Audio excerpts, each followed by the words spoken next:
This is Chef AJ, and welcome to Healthy Living. My guest tonight is Julie Marie.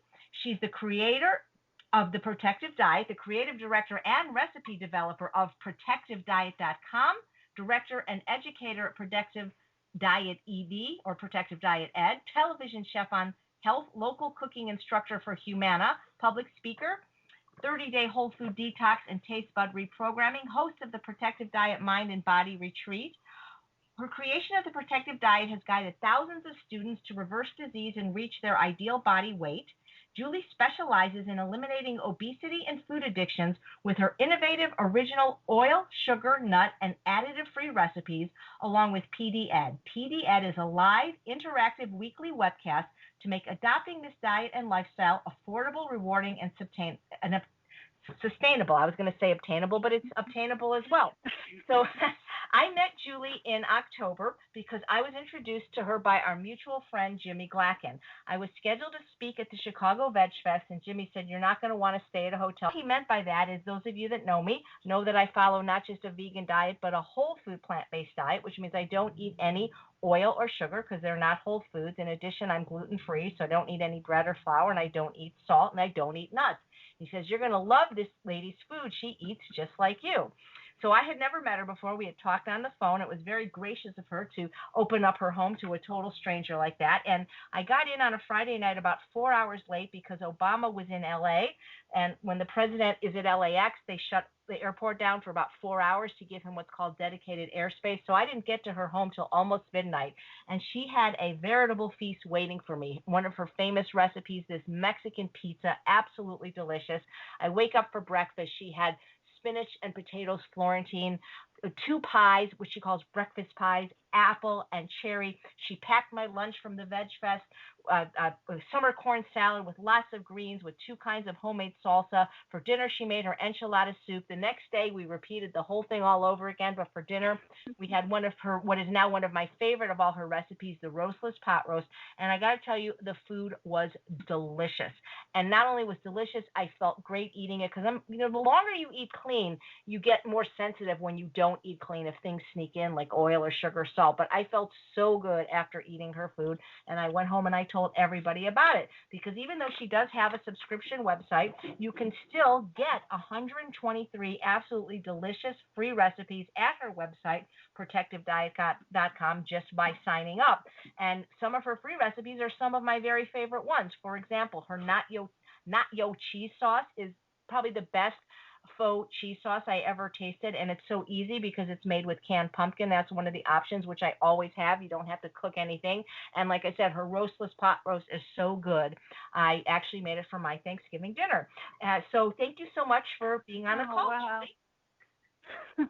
Thank you so much for having me. Yeah. Well, how do you And come up thank with you these? for that. And first of all, thank you for that introduction. I had such a great time with you over that weekend. It was so much fun feeding someone that was so excited about eating healthy and making that video with you. It was a great time. I wish we had more time together with the delayed flight and all of that, but I know we'll be seeing each other in the future. Well, the thing that was so great is I eat pretty simple, and so your food was like just like a treat for me. And that's my first question because I'm the host. I get to ask is how do you come up with these delicious recipes? I know you don't really have cookbooks, so what's your inspiration? Like, do you just kind of think of something you had in your childhood and say, well, I can make it healthy? So how do you come up with these delicious recipes? Yes, well, first of all, adopting this diet and lifestyle, I love food and I love to cook. So I first started with my comfort food favorites like tomato cream sauce. That was one of my favorites. And I would tweak them with the ingredients that I had stocked in my pantry that I knew were clean and I knew that would promote health and reverse the disease and health challenges I had. And then as I started working with those things and running out of my own ideas, I opened it up to requests from my students and clients that I worked with coaching. So they all had their comfort food favorites, and I knew they could not sustain this diet and lifestyle unless they had those traditional favorites that they grew up eating with their family on their holiday times. We had to have a matzo ball. I have a lot of Jewish friends I grew up with, and they're not going to go for a protective diet or any healthy diet if they can't have their matzo balls. Right. And so I had to come up with that recipe. So I get requests, and we have a place on protectivediet.com that you can write in your requests, and I will fulfill them as soon as I get inspired by one of them. I just choose one a week and create a recipe. Has there been one so far that was just so like not doable to follow a healthy way that you just so far, has it stumped you? Has there been one that's just like, I don't know, lemon meringue pie that you're like, just, well, I don't know about that one? Prime rib.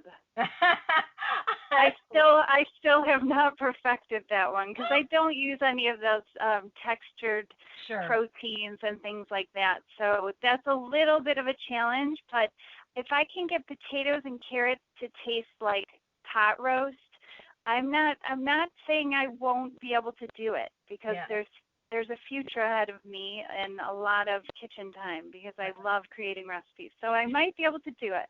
How long would you say you spend creating each of these innovative recipes? I spend probably about 30 hours a week scheduled on my calendar in my kitchen to create a new recipe a week, but I come up with more than one recipe a week because I'm trying to bank some of them. With my program, I promise my students one new innovative recipe a week, but I throw in bonus recipes because my goal is to keep people excited and walking the walk of this lifestyle without boredom. And so that is my main focus, is creating recipes, because if we don't have good, exciting things to create and eat and make it simpler, we're not going to be able to sustain this diet and lifestyle. Well, that's another thing I love about your recipes, and actually we had a question about that, because your ingredients, for the most part, are pretty easy to find. I mean, they're not weird ingredients. They're things like you have a great video on your website where you did a Costco shopping tour, and your ingredients are fairly common ingredients that anybody can get anywhere in the United States, and you don't use like, an eighth of a teaspoon of some weird spice that nobody's heard of. They're easy to find ingredients that you can get anywhere. Right. And that I stock a protective diet pantry, and I teach it in my protective diet education classes how to do that. And I work with those ingredients exclusively. And then I have a protective diet spice cabinet. And on occasion, I might add a new ingredient to work with an ethnic recipe, someone's comfort food favorite. It might have a spice and ingredient that is unusual to our protective diet spice cabinet, and I'll add it for that purpose. But generally, when I do add a spice, then I take that spice and I use it multiple times. Right. When I put out a new recipe each week, my students that are following the program and have a stocked pantry and have a stocked spice cabinet, they will be able to make that recipe pretty much 100%. Maybe they might have to pick up some spinach if they bought kale that week, or a few fresh ingredients, but they'll have everything on hand the majority of the time to make the recipe. Yeah, I was really impressed, and you can see it in the video we shot together, which we sent out to the mailing list, because Maria says in the video with Chef AJ, you showed us your small pantry. How is it possible to make over 100 recipes with just the ingredients you had there? And I was in Julie's house, and like on TV, everything looks bigger, and it wasn't big. Your kitchen was not a big kitchen. It's tiny, and I think that's what makes this realistic to people. As I shoot my videos in my own kitchen, which I call the Protective Diet Test Kitchen. It's just because that's where I test all the recipes. But I don't have anything fancy going on here, and I have a very little pantry, so it makes it's approachable to people that are just getting started. It's like, if she can do this, then I can do this. Right. And that pantry, as long as you have a couple fresh ingredients that you pick up per week, you can live off of that pantry for a month. I teach you how to stock the pantry so that you're not buying your staple ingredients every time you go to the grocery store. You're buying them once a month, or you're buying them when they're on sale, because I'm all about saving money while applying this lifestyle. You should be cutting your grocery bill in half from a standard American diet. Wow, that's terrific. Now, what inspired you, Julie, to get on this path of healthy eating? Because there is a before picture. Doesn't even look like you. You know who it looks like is there's this actress, really well known. She's a singer. You look really funny comedian. I can't think of her name right now. But your before picture, you had bangs. It doesn't even look like you. What made you decide to adopt this Well, lifestyle? I had to. I don't know that I would be here now if I didn't. I was, in my teen years, I was not eating, and then I started to overeat, and I became a binge eater, and became very sick. And I had heart disease. I had pretty much everything that you could imagine wrong. I had high cholesterol, plantar fasciitis. I walked around like I was an old obese woman in my 20s. I had sciatica, I had neck and back pain, just chronic pain, sleep apnea. I would wake myself up holding my breath in the middle of the night. It was scary. Acid reflux, chronic flatulence. Oh my gosh, I was disgusting to be around myself because of my diet. My body was reacting. Constipation, gallstones, urinary tract infections, chronic yeast infections, eczema, rashes, severe allergies, chronic fatigue, eating disorders were a big part of it. It was a constant thought of either not eating or binge eating was my issue. I had anxiety attacks, depression, suicidal thoughts on a regular basis. So I had to make a change. And my doctor told me that my heart disease and my obesity was hereditary, but I couldn't believe it. And I came home, final attempt to figure out what kind of diet I could do to lower my cholesterol, because my doctor gave me paperwork to eat a low-fat standard American diet, like a little meal plan. Mm-hmm. And I thought, well, why am I eating cholesterol at every meal? Because I looked up everything that was on there had cholesterol in it. It just didn't make any sense. So I Googled cholesterol-free diets, and I found vegan diets, plant-based diets. And so I started applying that. And I lost a quick 20 pounds, but I was at about 225 pounds was the last time I weighed myself, which I Wow. might have been even heavier than that. And you're shorter than me, so that's a lot. You don't look that much in your before picture, but that's incredible. I've lost almost 100 pounds. That's So, fantastic. yeah. So, but I lost a quick 20 going vegan. And then I gained that all back after I found Veganese. And that was my best friend. I put it on everything, and nuts, and I figured out how to cook because at first I was at a loss. I was eating like a little squirrel with bags of nuts and toast. I didn't know what to eat. And then when I found out what I could eat and what I could create, because I love to cook, I got fat. I got really fat. So I was the fat vegan that none of my friends wanted to become a vegan because they didn't want to be fat. Sure. And so I started tweaking and learning how to remove the oils, and I lost some weight. And then I started coaching people and helping them onto a plant-based diet because I did lower my cholesterol.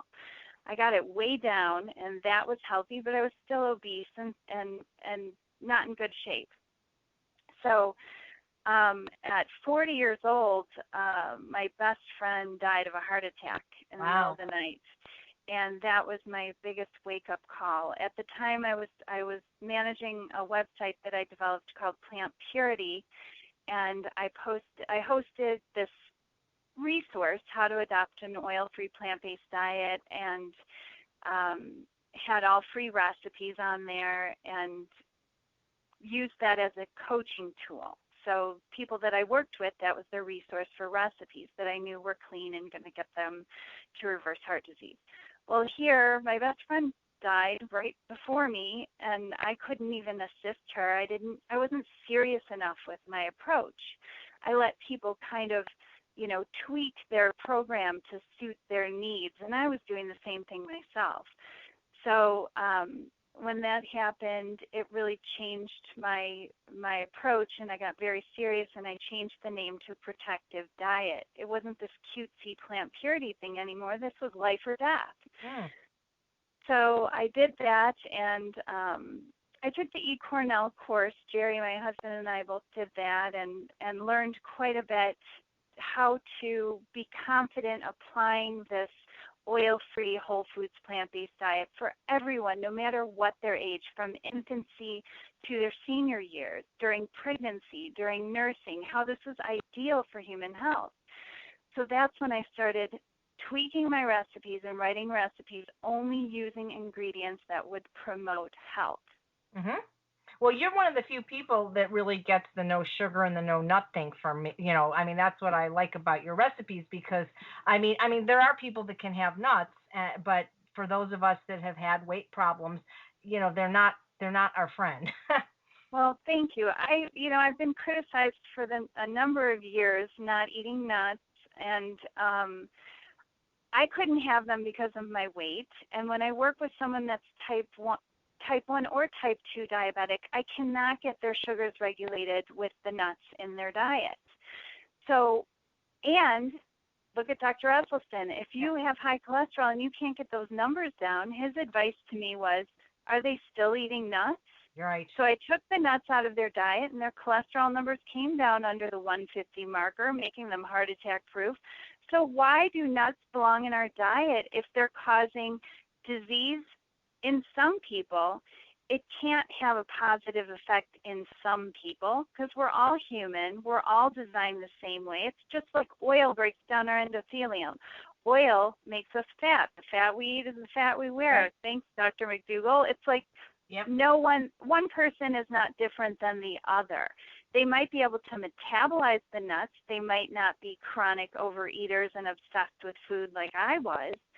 So they might be able to eat that 1 or 2 almonds a day where I couldn't. Yep. If I had almonds in the house, I ate the whole bag. Right, I agree. I mean, that's the thing. So, It's not even so much that they're unhealthy necessarily. Our ancestors ate nuts, but they ate them seasonally, and each nut came in a hard shell, and they had to find a rock, and they had to open it. They weren't getting 50-pound bags of roasted salted nuts from Costco. But again, I say if you can eat nuts and not overeat them and be happy with your weight, that's even what Dr. Esselstyn said, knock yourself out. But both you and I work with a lot of people that are food addicts, and I just think there are just such trigger foods that they perpetuate overeating because they are so yummy. Right, and that's what I teach with I do a 30-day start on protective diet where I call it the taste bud reprogramming and detox. So it's a whole foods detox. You're eating all the same foods that I currently eat years later after applying this, and it reprograms your taste buds because you're removing all the fats, and studies now show that after 2.5 weeks of removing all the fats, including nut butters, nuts, tahini paste, all the creamy things, our taste buds stop searching for the fats, and then all of a sudden our food tastes full fat, and we're enjoying it, and we can sustain this long term. We're never longing for that treat of that nut cream sauce that's so amazing. When I used to make those nut cream sauces, that's all I wanted, and that's all I would eat. I feel the same way. When I would make a sauce that was free of the fats, I was just like, I could take it or leave it. Now I love my food, and it's been years since I've had the fats in my diet, so we can taste the fats.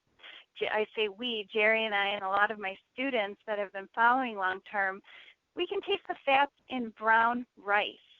And sometimes I'm like, does this have oil in it? It can't. I know. I made it myself. But even still, our taste buds are getting better and better and better and more intense to everything. The sugars, I agree. Let it taste sweet. It's an amazing development when you remove those things out of your diet long term. But after the 30 days, fruits begin to taste like candy, and I did this in my practical studies with my students, and this is what I'm finding time and time again. I have a support group called Protective Diet Living that's on Facebook that I encourage everybody to join. It's an incredible supportive community of people practicing a protective diet, and they're constantly they're talking about their 30-day experience and what happens after when a new person starts up. They're always giving a testimonial, and it's just fabulous. Well, it's a great Facebook page, and everybody's welcome to join it for free if you're on Facebook. And I myself love to look at the pictures of the food that people are posting and seeing the inspiring before and after stories. Got a few questions. I have one from a girl in Israel, actually, which is nice. So if you're listening, welcome. Her name is Erythritol, and she said that she lives in Israel and she's not able to get the type of specific chili peppers that a few of your recipes call for. Is there a substitution? It would depend what chili peppers she's speaking of. I use arbol chilies in a lot of recipes. They're in all the spicier recipes. So those you could replace with crushed red pepper. Chili flakes, sometimes they're called, or crushed red pepper. You're just going to be missing the pod, but they blend together. Okay. Is there a substitution, like if it calls for a certain amount of arbol and a certain amount of crushed red pepper? Do that to taste. So most of the recipes are blended sauces or salsas. So start with a little bit. I would say 1 arbol chili is probably equal to a 1/4 teaspoon of chili flakes. Okay, thank you. So Jane says, I'm sure this one will get asked. This gets asked actually to almost every guest we have. What does Julie eat? I eat a starch-based diet that's free of nuts, oil, food additives, sugar, and including dried fruit. I eat a lot of whole grain pasta, usually a 1/4 serving or a 1/4 pound per meal. I go with 1/2 plate of veggies, 1/2 plate of starch is usually my guide. What else do I eat? You know what, today I actually posted on Protective Diet Living on the Facebook group everything that I ate today, and I was out on the road today, so it was a packed meal. It included my breakfast, lunch, and dinner in the photos, so you could go there and check it out. I also have a photo food journal that's on protectivediet.com that features 1 month of every breakfast, lunch, and dinner that I ate for the entire month in picture format with recipe links, and all of those recipes are free recipes because this photo food journal was done when I was with Plant Purity. So all of the recipes on there are free, so you could follow that for 30 days if you wanted to really get an idea of what I'm eating day to day. Nice. Thank you. Yeah.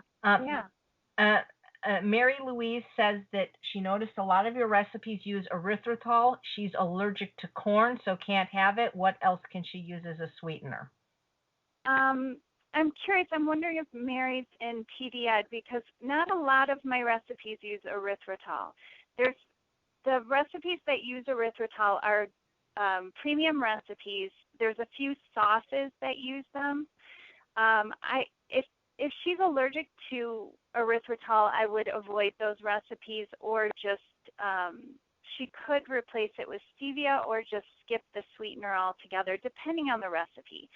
Now, if there's a sweet and sour tofu stir fry, that one I would skip because it would be very hard to make that sweet without adding a sugar of some sort or a date. And I don't use the dried fruit only because in my practical studies it caused cravings of those sweet items. But you don't think that it's dose dependent? You know, Dr. Clapper, who we had on last week, says the poison is in the dose. So you really think that if you're doing like a sauce with 2 cans of beans and 1 date, that's really going to be a trigger for people?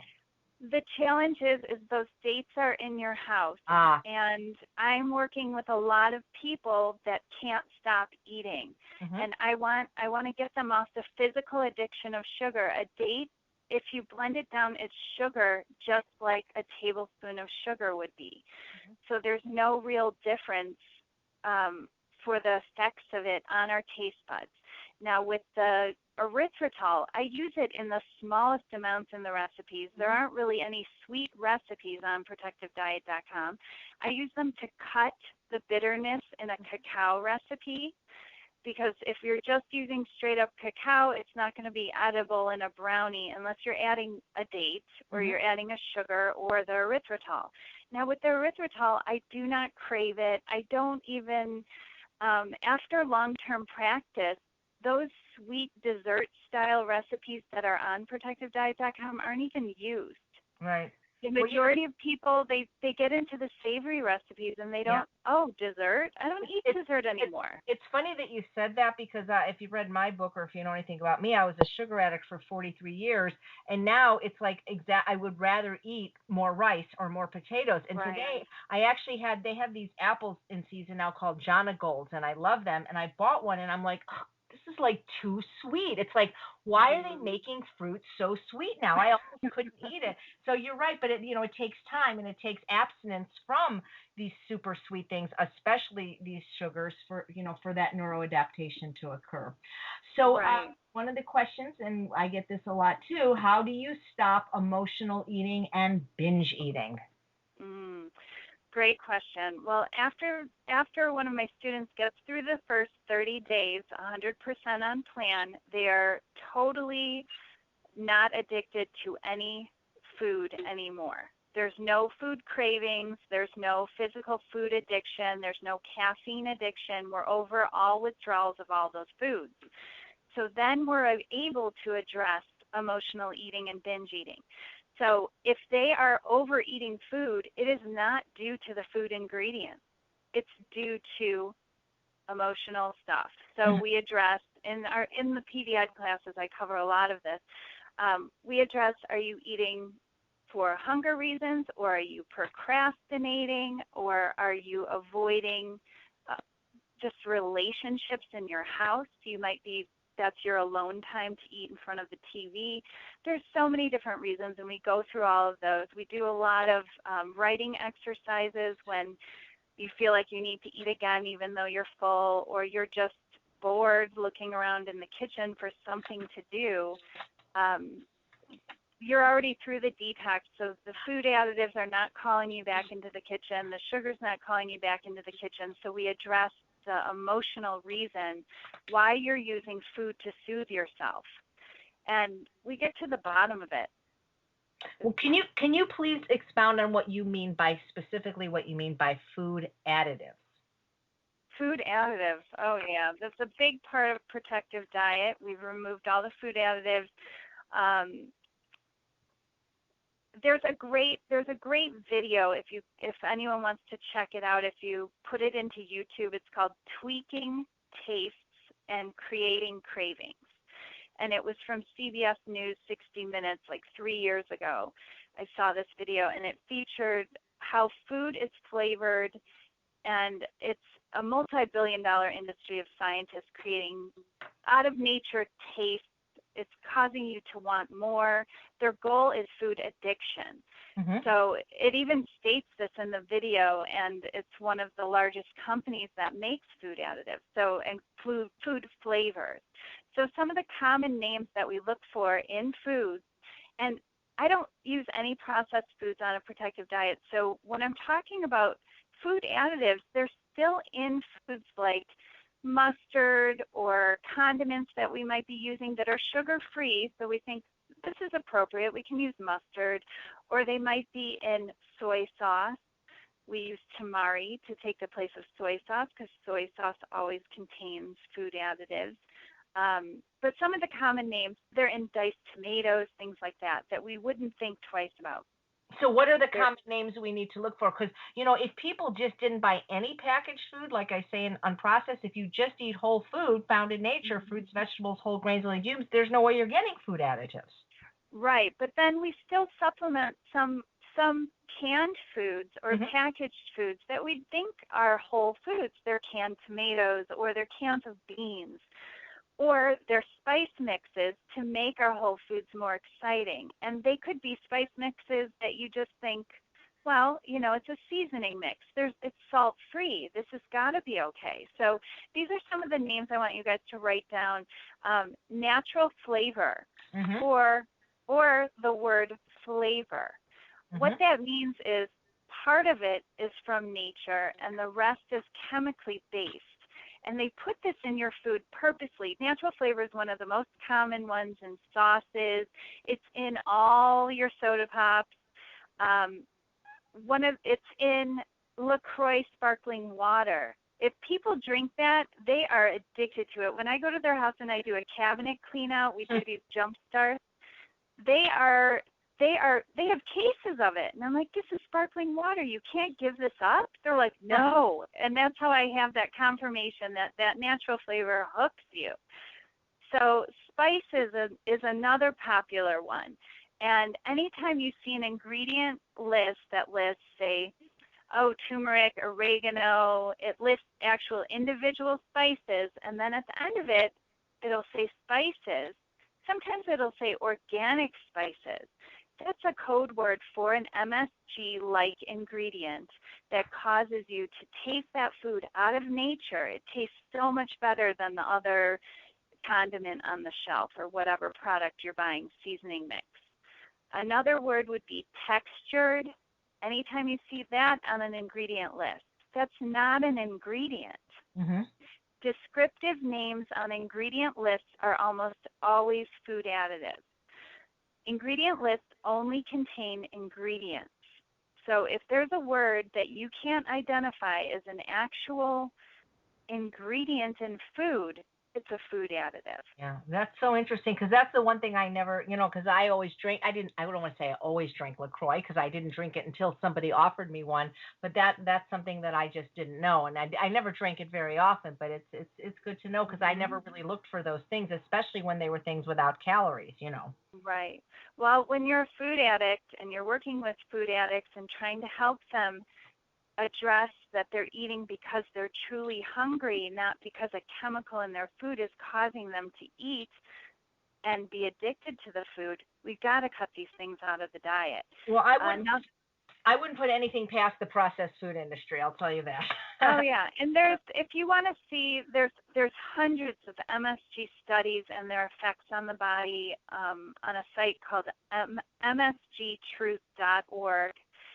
And for lists of MSG common names, you can look that up on truthinlabeling.org. The list that they provide there is from Consumer Reports, and it was last updated in 2014.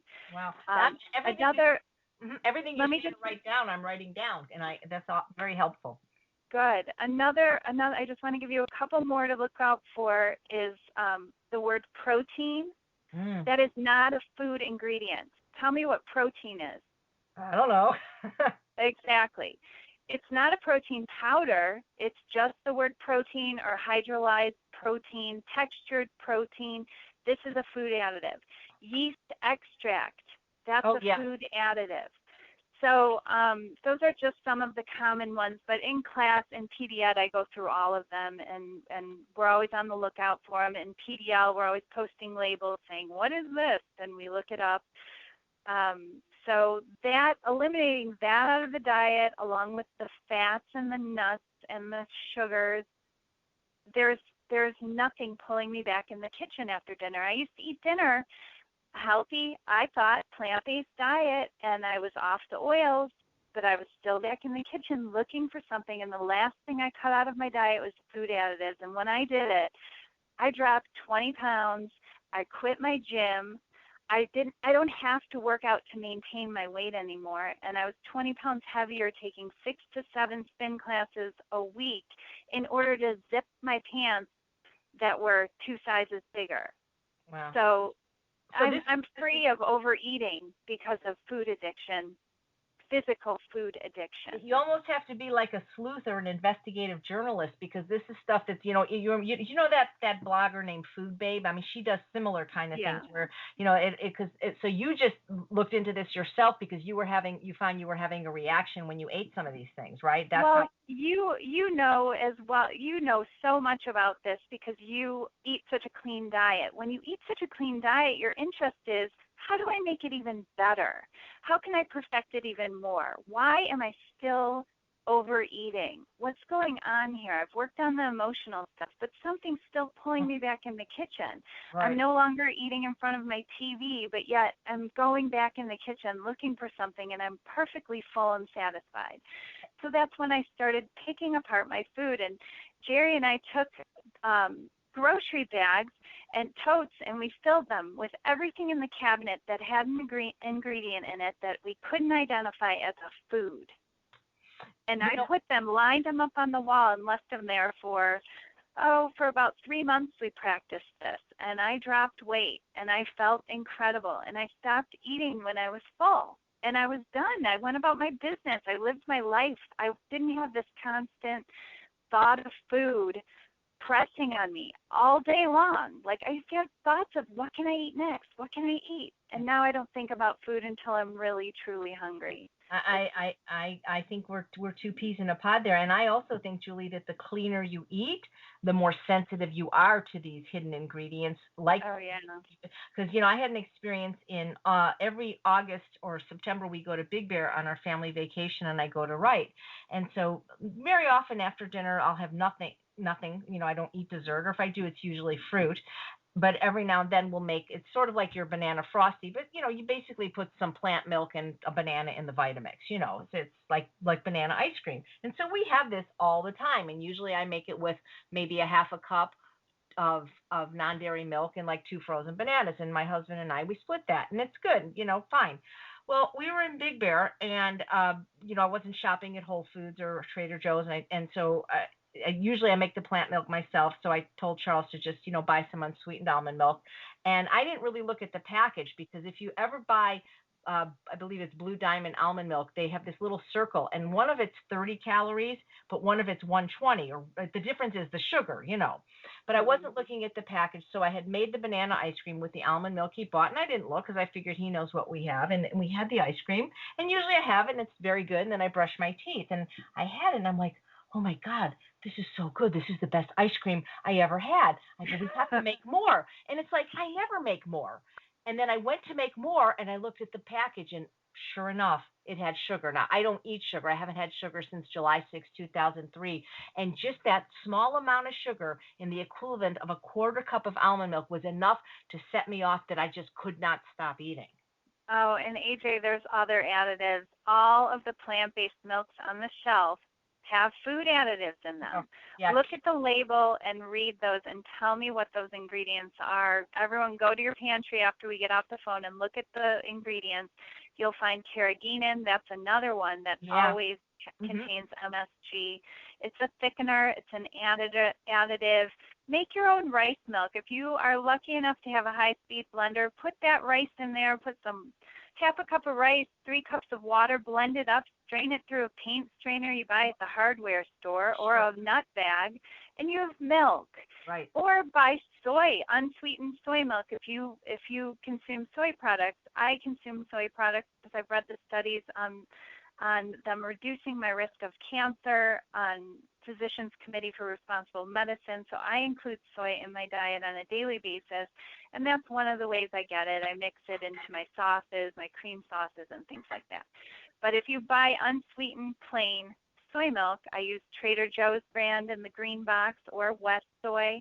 Those two, all they contain is organic whole soybeans and water. Those are the only plant-based milks on the shelf that I would ever drink. Yeah, and Dr. Goldhammer, my mentor, feels the same way. Unfortunately, I'm allergic to soy, but you're right. And usually I do make my own milk, but we were on vacation. Anyway, lesson learned. Oh, yeah, of course. Lesson learned. So Debbie wants to know, please give the viewers, we're actually listeners, but give us a good dessert recipe for a New Year's Eve party. Pie, tart? Thank you. All right. Well, I actually got this question ahead of time, so I posted a picture on Protective Diet Living, the support group on Facebook, of this dessert because I'm a very visual person. And what I would recommend doing is making my chia seed pudding and pouring it into champagne flutes and chilling it. Put a little plastic wrap on the top of it and chill it. And serve that with, I have these breakfast brownies, and you can cut them into small little brownie bites and put them around on the plate with some raspberries. And I plated it up so you could get a visual of what I'm talking about. I saw that. I went on just before the call. That was very pretty. It looked very good. Almost looked like a Valentine's Day dessert. Yeah, I mean, New Year's Eve, it's kind of a romantic holiday. You've got to have something chocolatey or something indulgent looking. And to me, those brownies, they're called breakfast brownies because all they're made out of is oats, cacao, pumpkin, applesauce. they're all whole foods ingredients, and they're perfect to eat for breakfast. But to me, with my taste buds, they taste like I'm eating this decadent piece of chocolate. So I like to freeze them in little bites, and when I want a little treat of something, which is pretty much never, I don't really have cravings anymore. And I was a girl who was eating jars of chocolate frosting and binging on them. That was my treat. I started out as a vegan, so I wasn't going to eat anything that wasn't that had animal products in it. And the only thing I could find at my grocery store late night to satisfy my binge was jars of frosting. And embarrassing as it is, that was where I was coming from. Wow. But now I don't even think about chocolate. I don't think about sweets. It's a freedom that I never, ever dreamed I would experience. Yep. And I hear you. I have the same thing. The freedom from food addiction feels so much better than the food. But, talk about cravings. I was just in New York for 4 days, and I ate whole food, plant-based, no oil, sugar, salt, or nuts, but I couldn't get the amount of vegetables, the greens I'm used to eating. And talk about cravings. I came home and I just, give me some broccoli, give me some zucchini. I actually have cravings for vegetables now, which oh yeah, because I spent most of my life without eating them. So Luann from St. Louis wrote, I'm so confused. I subscribe to your website for some recipe inspiration, and most of the recipes don't comply with the plant-based diet that I have been following for the past 6 months. I haven't heard any good things about stevia, salt, erythritol, or even whole wheat pasta. What plant-based doctor or scientist are you relying on for your support in using these ingredients? I'm more confused now than ever. Well, as far as I know, the studies show on the use of stevia and erythritol, which is in a very few recipes. Most of my recipes are savory recipes. I'm not a baker. Right. I know you were the pastry chef, and when we talked about this, I am not a baker. Although I've come up with some pretty good baking recipes. Yeah, your pies are incredible. I love your pies. Well, I think it's because I was not trained to be a dessert chef. So I kind of fly by the seat of my pants creating these things. They are not traditional at all. But as far as the stevia and the erythritol goes, if you're afraid of those things, studies show they're perfectly safe to use. Stevia is an extract from a leaf. It would be the same thing as using vanilla extract. If you use that in your diet, I don't see the difference. The erythritol, it's a sugar alcohol, but it is absorbed in the system unlike other sugar alcohols, so it doesn't cause that indigestion. Now, some people have reported, I think maybe 4 or 5 people out of hundreds in PDED that they did not feel good eating the erythritol, and I told them, don't eat it. It's just like if you're allergic to corn, don't eat corn. If you're allergic to soy, I don't want you using soy. If you're worried about whole wheat pasta and you are struggling staying on a plant-based diet and every third Monday you go off plan, whole wheat pasta is a health-promoting ingredient in the diet. I focus on using organic whole wheat. If you have an adverse reaction to whole wheat, do not eat it anymore. But I have diabetics that are eating whole wheat pasta and reversing type 2 diabetes, reversing heart disease, reversing fibromyalgia, eating whole wheat pasta. So I am not seeing any issue with incorporating that. If it's something that gives you stress because you read an article that wheat was bad for you, don't eat it, because the stress breaks down our endothelium just as much as oil does. So you need to go with what you feel is right and what is comfortable. And not every recipe on ProtectiveDiet.com contains wheat. I do a lot of gluten-free recipes because I actually only have one celiac disease student that I'm aware of. So every time I create a recipe, I think of her. And I know she cannot touch wheat. I know it's going to cause her to be in severe ill health. So I focus on always creating an alternative if I can. You can easily do this gluten-free. What was her other issue? What was the other salt? Salt. Okay, the salt. That's a great topic. all of the recipes are designed as low sodium compared to a standard American diet. Mm-hmm. But as we're eating a protective diet, I want you to cut back on the salt. And I don't make the recipes for Jerry and I at home the way they are written. I cut them back. But when I first started out, I probably used even more salt than what's written on the recipe because my taste buds were not there yet. I haven't found the salt amounts in the recipes as they're written to cause any issues with people reversing disease.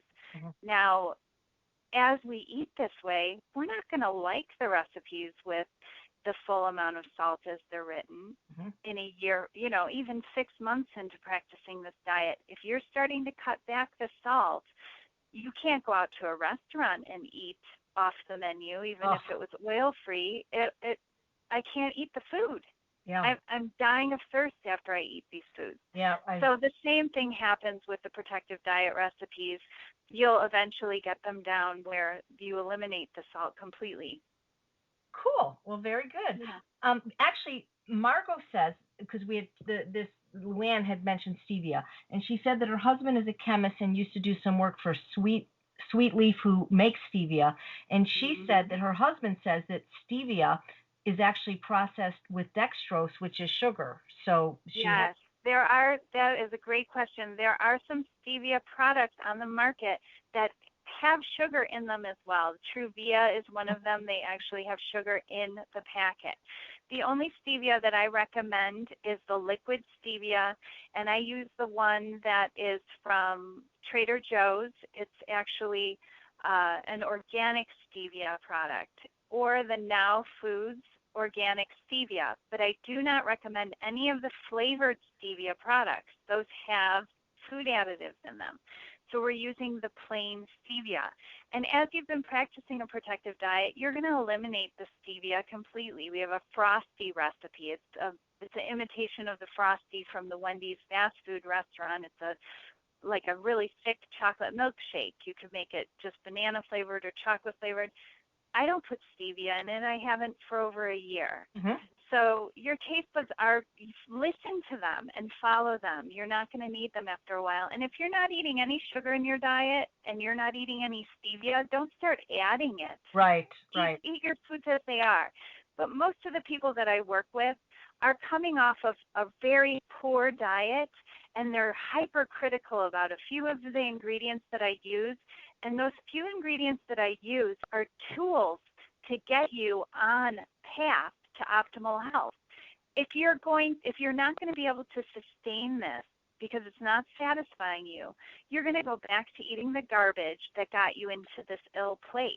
Mm-hmm. So I have these few ingredients that don't cause food addiction in the diet, such as erythritol and stevia, as tools to get you on your way. Mm-hmm.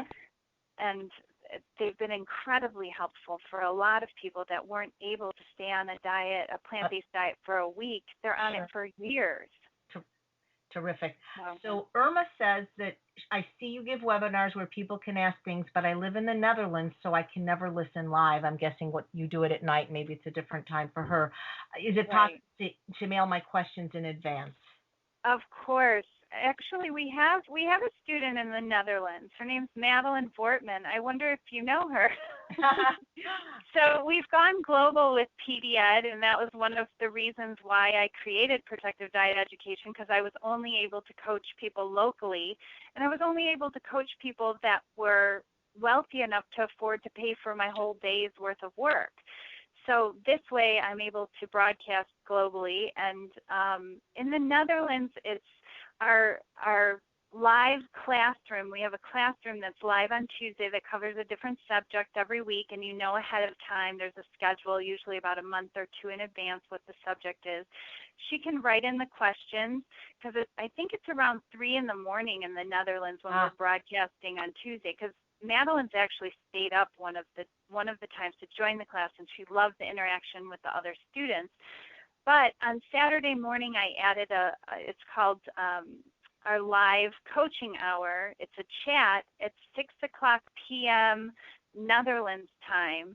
It's at 11 o'clock in the morning Central Standard Time. So So she could join us for those live chats so that she could engage with the classroom. A big part of protective diet education success is the community, the online classroom that we've built. It's really brought people together to make them feel normal, feel like a part of something, not the only person at the table ordering healthy food. They have these friends that support them multiple times a week. We group together online for our classes and our group chats, and they feel part of a community, and we're learning together with tips and tricks and money saving ideas. That's community is so important. Okay, so I have a question from a senior citizen named Edie. She says that she's 80 years young, and 5 years ago she found Dr. Esselstyn's book, Prevent and Reverse Heart Disease, and reversed her heart disease with a whole food, plant-based, no oil diet. She says she's never been overweight. She doesn't suffer from cravings or food addictions and emotional eating, and she says she's on a fixed budget and can't afford $30 a month. Would you ever consider something like tiered pricing so that she could get some of your premium recipes when she's just not interested in the education? Yes, I have considered the tier pricing, and it came down to what my students find, and you can talk to them in the support group and ask them yourself. But the savings that is learned from protective diet education more than pays for your monthly membership because of how I teach you how to stock your pantry and shop. There's no wasted food on a protective diet. The other thing is I started this affiliate coaching program so that everyone could receive protective diet education free. That was my goal in mind. I get contacted every week by someone that's gone through some nutrition coaching program. There's so many out there, and they don't know how to apply it to develop a business. So I want to help people to be able to earn from protective diet education. And what it is if you enroll in protective diet education, you can sign up for the affiliate program for free.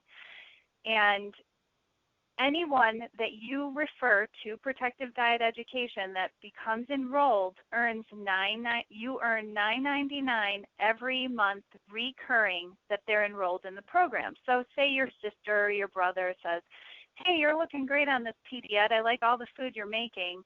I want to try this. And they enroll using your link, and you automatically earn into your PayPal account this $9.99 every month that they're paying for their membership.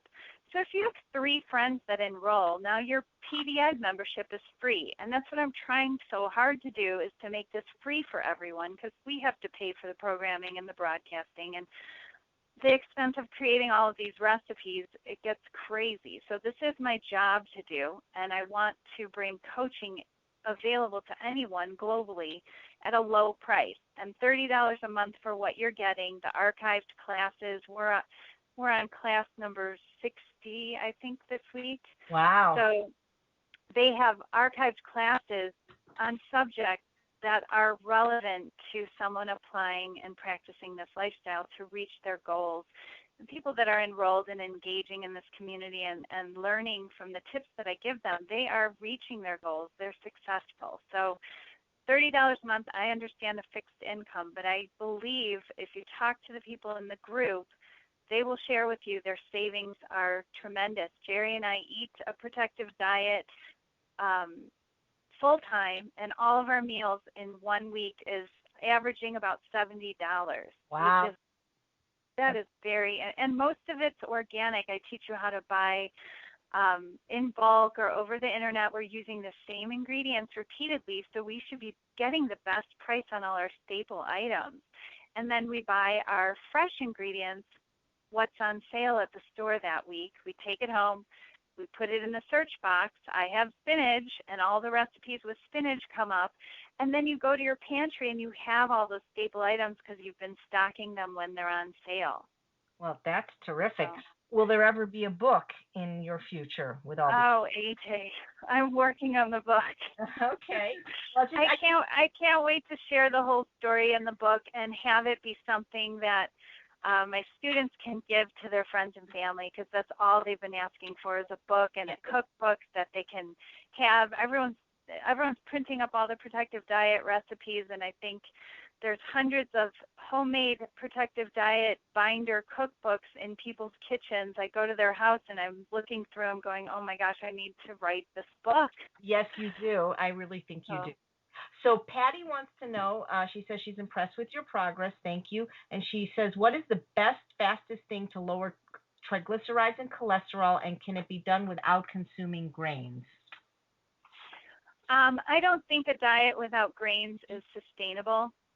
And that was something that I was happy to hear Dr. McDougall address at the Healthy Taste of LA. That was a great weekend.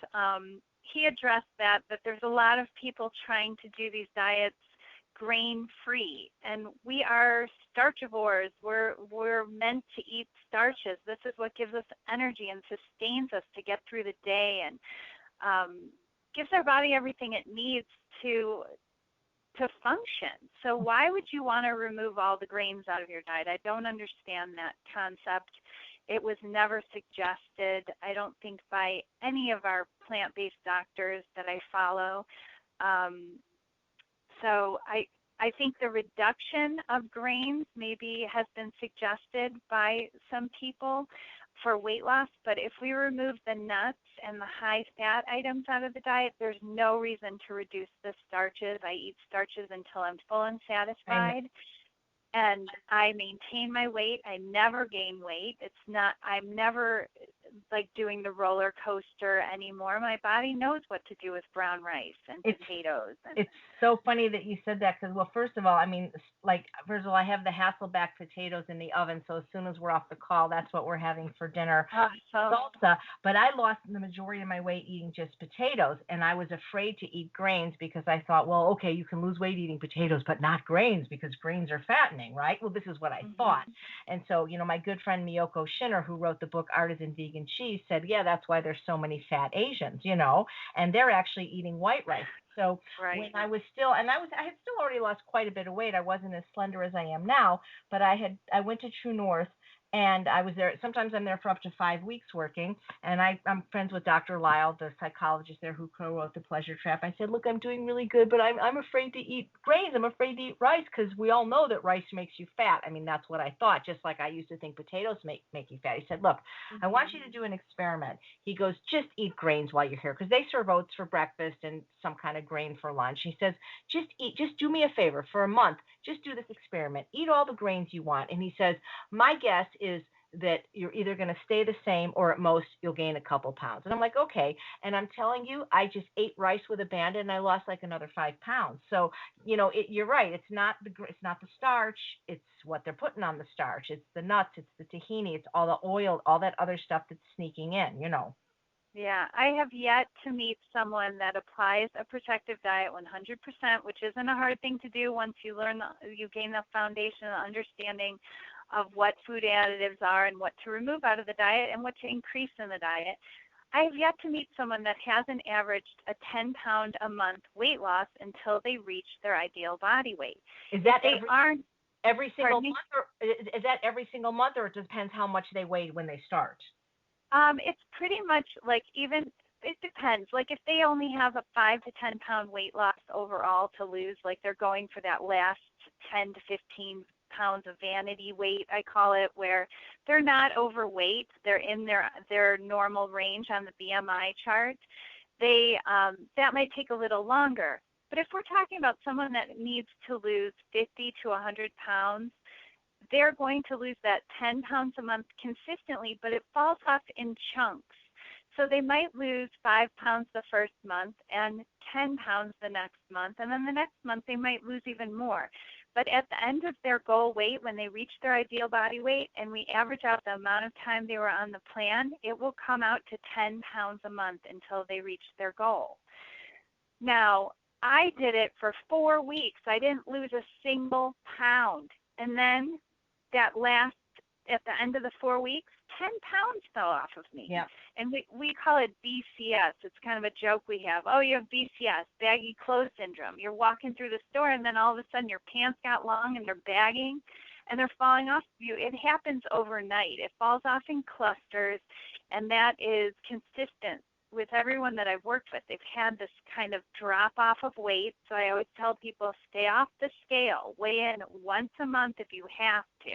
Right. But go by your clothing size, because 2 weeks into this program, I'll get someone that's doing it perfectly and diligently, and they might be a couple days away from a big drop off, and they get frustrated because they weighed themselves, and it just sabotages all their efforts. I agree. I agree. If Shada's listening, she had that like 7 months she didn't lose a pound, but her clothes kept getting smaller. Then all of a sudden the big drop off. That's why if you're eating the diet, don't be concerned about your weight. I don't recommend my clients weigh themselves while they're losing weight. When they're done, they can weigh themselves. So we're almost out of time, but I want to ask you what I ask just about every guest that we have. So who inspired you, or who inspires you the most? My greatest inspiration comes from the loss of my best friend having a heart attack. Okay. So Krista, she was my best friend. She was like my match. We both loved to cook. We both loved to sew. We were very domestic. We were both very creative artists in our nature. And I lost her because of her diet. Yeah. So I just want to spread the word. I want to tell people they don't have to take hereditary diagnosis as their life path. That is not how it works. Our diet is hereditary, not our disease. So if we make that change, we can be here. We can be here for our families, be here for our friends, and be here to live our lives. So she is my greatest inspiration with Protective Diet, and having this massive fire lit underneath. It's just, I've been so driven ever since her loss. Wow. Well, I'm sorry about her loss, but I'm glad that it propelled you to create something that's helping so many people. And we hope that you've heard something tonight that's inspired you. If you'd like to find out more about what Julie does, just go to www.protectivediet.com. You can also go find her on Facebook. She has a free ongoing support group. We hope that her book will come out sooner than later, because we're all waiting for that.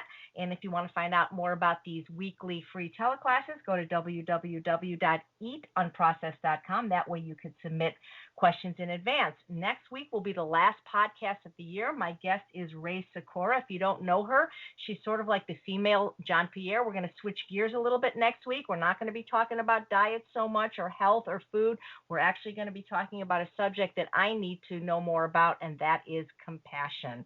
So Julie Marie, thank you so much for being on the call. I learned so much. Everything you said to write down, like tweaking taste and creating cravings, everything you said to write down, I wrote down, and you bet I'm going to check those out. That sounds fascinating. That's something I do need to learn more about. And thank you so much for listening. I'm Chef AJ. This is Healthy Living with Chef AJ, and I make healthy taste delicious. Good night, everybody, and thank you so much, Julie. Thank you, AJ. It's been a pleasure.